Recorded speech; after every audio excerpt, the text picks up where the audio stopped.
Hi everyone, this is Bobby from bn-games.com and we're here doing another classic capture. Today we're playing Crash Bandicoot 2 Cortex Strikes Back for the PlayStation 1. And, well, at this point I think it's important to mention we're doing this game because the PlayStation Vita is now playing PS1 games, and this is definitely going to be the one of those games available. Unofficially as of this time. As of this recording, but it will be eventually.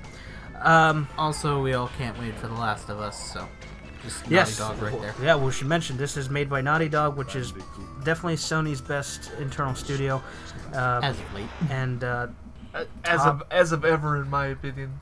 yes, I don't think they put anything out that I dislike. Yeah, that's true. I mean, well, hey, look, Crash. I'm looking at it right now. I've never been a fan. Yeah, Not of Crash. Tim's not a fan of Crash. I don't understand. I don't know. I just never, the characters never. I never found it interesting.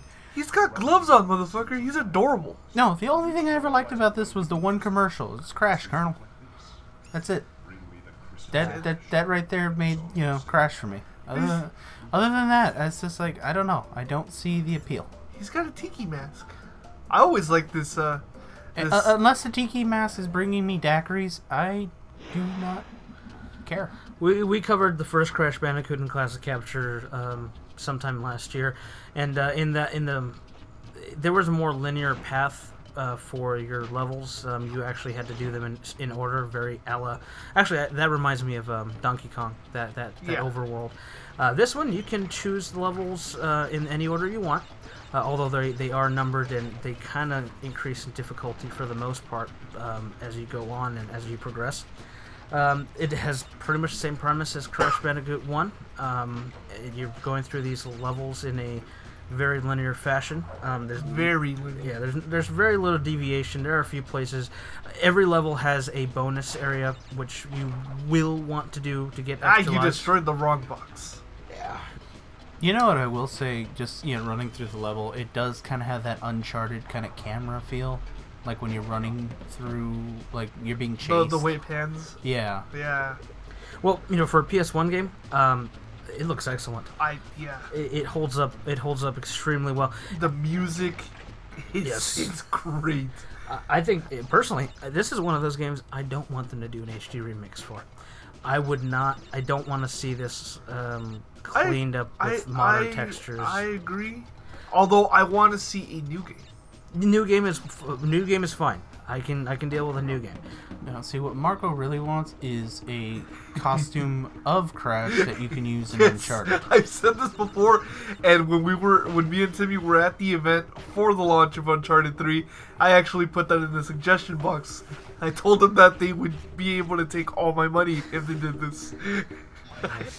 So the game, if you've never played it before, it's a very it's Donkey Kong-esque. That's one way I would put it. Yeah. It's a very it's timing and memorization, platforming, intensive. For the most part, you have one-shot deaths. It comes down to if you mess up. Right here, it's the bonus levels teach you a lot of the higher end tactics to get the boxes and that. In fact, the bonus areas are probably the most difficult, maybe not difficult, most challenging, because they require you to do more precision platforming than even the main levels. And when you get to the end, you get a bunch of extra lives, which you will need. Yeah, definitely. This is one of those games that I remember you would spend 30, 40, 50 minutes trying to solve some of these areas, or trying to get through and having to retry it multiple times. One level in particular, which since you played through it recently, Bobby, that I'm sure you remember, is the part with all the electric stuff. The electric fences. Yes, that's in here. That's in here. Hate that part. That's one part of my childhood that I can remember. That was my problem with the Crash Bandicoot series as a kid. Was definitely the chase levels. I like the chase levels. I like the chase levels, but I don't like the electric level. Well, I maybe it's just me, but I'm okay with the chase levels. The chase levels were always the ones that were the bane of my existence, but not now. I will say, like I said, it is it's deceivingly difficult, and partly due to the controls. My first problem was I was trying to play the entire game with the D-pad. Yeah. And I quickly learned, I should have looked at the case, that it supports analog. Yes. That makes all the difference in the world. A lot of these deaths are kind of due to the fact that the D-pad is just, it's not precise enough for this kind of platforming. Find a wild polar bear. Better ride him down the mountain. Yes. Yeah, I mean, it's an excellent platformer, and like we said, it's from Naughty Dog. This was I think their breakout hit, definitely. Yeah. This sold a lot better than the first game. The first game, was a good proof of concept, but this game was actually the one that really where they became a smash success. And Crash Bandicoot Warped, which is the third game, was even better received. I will say some of the death animations are really funny on these. They're funny. Some of them are a little. Dark, cruel, a little dark. Like when he drowns. Yeah, when he drowns, he kind of floats. And back actually, up. that whale will eat you. Yeah, I know. I was lucky. That didn't happen to me once. I will say this was kind of the golden age where they took a little more of. Soccer moms weren't dictating everything. Yeah. And see how his remains kind of just fall in. Yeah. So they're after beating the five, I never counted. I think it's 5 levels per level. 5 or 6. You get to a boss. Now this, unfortunately, is where the game kind of fails flat out. Every boss battle is overly simplistic, especially after some of these platforming segments. They don't challenge you. This is like the second boss, and there's absolutely no challenge here. And there's a few where they have cheap ways of killing you, but it's not challenging. It's more of a difficulty with control issue. It's more of a how much patience do you have to beat this? Yeah, and to keep it in perspective, maybe it was because of the time, and I'm older now, so I see stuff after playing games for years and years and years. It's like, well, this is kind of simple, but the boss battles are definitely a disappointment, especially the last one, which you'll see. Although it animates well. I like the way it throws the swords. It animates well. It's colorful. I really like the art style on it. Actually, this game is so good that my mom and my dad bought it for me, and they would actually play it almost as much, if not more, than I would. I would come home sometimes and find my mom on my PS1. She learned how to use a PS1 just to play this game. And in fact, the other day I brought it up, and she said that if I could download it again for the PS3, she would play it. And I did, and she has been playing it. For $5, isn't it? Actually, I already had it. Oh, okay. Yeah. I know there was a few ways to get it for free for a while. Yeah, they had it available as like the Welcome Back program, I think. Yeah. Yeah, you're right. Yeah. So she's been having fun playing that. Some of these can be tricky, but once you get them down, I didn't find them that that bad. I don't know. As a kid, and I never owned Part 2. Actually, I only owned Part 3. In fact, some of the levels you see here, I cut out because they were my favorites. Especially since a lot of them showed up in the actual PlayStation demos that used to be released. Yeah. The Polar Bear Run one, not this one. Obviously, it's Polar Bear, but the little Polar Bear. Yeah. The first one, that was in the demo, and I remember that very specifically. And as a kid, I didn't like these. I don't know. It was more of a reflex thing, I guess, to some extent. This one did take me a little while. At certain point, this is where I learned not to use the D-pad. Yeah. In fact, this was the last result. This was after a couple tries. Like, man, the D-pad is just not doing it.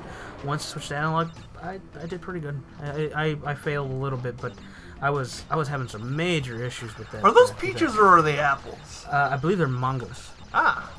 I believe it's supposed to be peaches. In the comments, say so. Yeah, they look like peaches, but they could be apples. But I don't fucking know. What do bandicoots eat? What do bandicoots eat? Cheeseburger, remember? In the pool, he gets a cramp. Man, if you don't know what I'm talking about, you're young. Those are some great commercials. And Crash before Drake was the mascot. Yeah, was the mascot, and it's kind of funny. Naughty Dog created the next mascot because the PS2 didn't really have a mascot. Well, Jack, maybe Jack. Jack and Daxter were. Yeah, but that was really late. Yeah, it kind Not of was. really. No, It Jack kinda and was. Daxter came out But late in the cycle. He didn't really become, or maybe Ratchet. I think Ratchet would probably be a better analog. I would No, I it would would be disagree. Jack I and would say Daxter. Jack and Daxter would be I would say, more. I would say Jack and Daxter are more of one, but I don't know. The PS2 really didn't have one. I would say, and I Grand Theft Auto was. Grand Theft Auto. Three. No, I would say, in all honesty, Kratos was probably more of a. Yeah, you're right. Yeah, Let's be yeah, No, honest. but yeah, even yeah. then, that's the end of the cycle. I mean, I hated the this boss, by the way. PS2 never really had its mascot. This one, it wasn't so much the depth perception I was having some issues with on the jumps. You look at it and you think it's simple, and it looks simple, but it's like This reminds me of getting the Master Sword from The Legend of Zelda. Which one? Twilight Princess? I didn't play through Twilight, so that doesn't sound familiar to me. I couldn't get past. Yeah, it was Twilight Princess. I couldn't get out. Being a of, dog. Oh, you couldn't get past the first village. I couldn't. Yeah, it was on the Wii though. I'll admit that. It's not that bad on the GameCube. You guys should try. I want a copy for the GameCube. Another reason I wanted to do this is currently a rumor. As of this video, you can comment later, and you probably will say, "Well, he is in PlayStation All Stars Battle Royale." Because it said on Kotaku. Like 6 months down the line. But currently, as of this video, he's rumored to be in the game, and I don't know. There have been some screenshots, but that could be easily doctored. Yeah. Especially since plenty of sprites, like for example here, I was gonna say, it well, exists. why does the sprite look like it's from this game? Yeah, the sprite would probably look like it's from this. And Because, like we've said, this game does not look bad. It actually holds up relatively well, I think. Yeah, and there were some rumors that there will be an HD release. I don't want that. I really don't want let's that. just put it this way: Mr. Game & Watch looks awesome in Smash Brothers. Yes, he Also, does. Actually, thinking of the new ones after Universal Vivendi bought the rights, unless I would be okay with it if Naughty Dog was the one doing the development.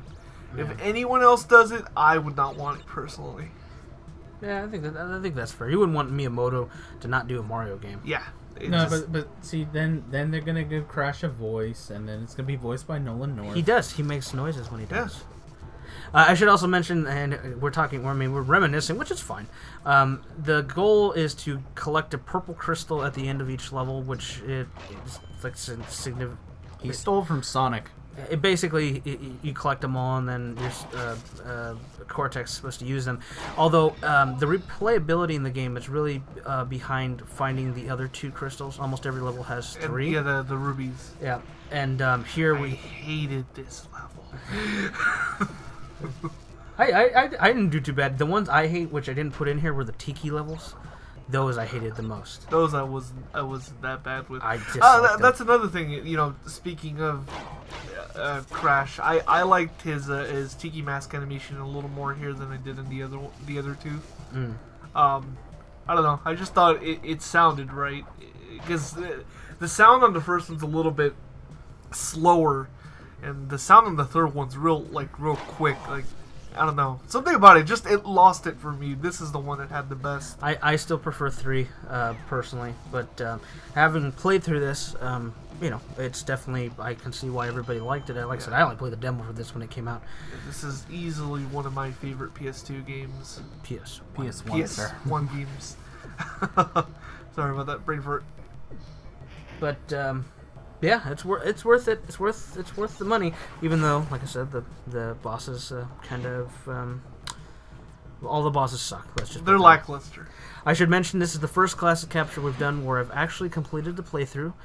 There is a playlist on the channel which shows all 4 parts. This game probably can be completed anywhere from 4 to 6 hours depending on your skill level. I did it in about 4.5. Start to finish, about 4.5. So there's only 4 playthroughs that are about an hour long each. So you can see, each level and that kind of thing. He's dry humping the air. The game extends time when you go to look for those extra crystals and stuff. I'll be honest with you, I didn't really want to. I just wanted to go through the main levels.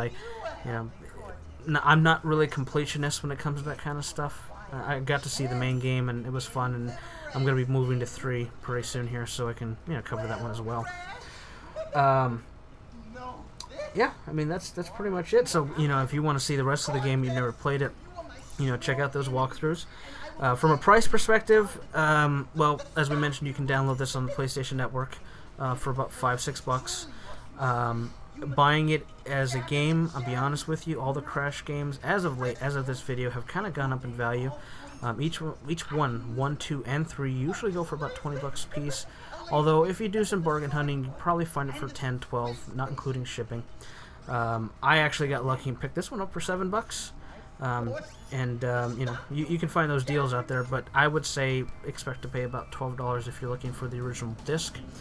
And there's the final level. Here's the final, really, really cheap. I mean, there's nothing to it. You just chase Cortex, you spin him 3 times, and that's it. Oh, and there's only 3 levels with rockets, by the way, the rocket pack, which seems so prominent. And there's only 3. I'll admit, the second level is pretty hard. The first level is like, what is this for? It was a missed opportunity. There are some missed opportunities that I think Warped took advantage of. That, you know, unfortunately, this one is missing. So, I think that's really all there is to say about it. We're going to leave it off here.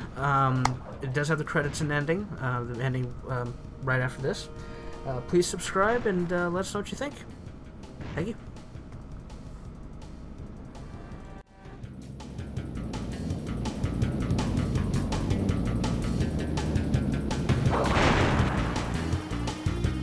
No! You haven't seen the last of me, Crash Bandicoot!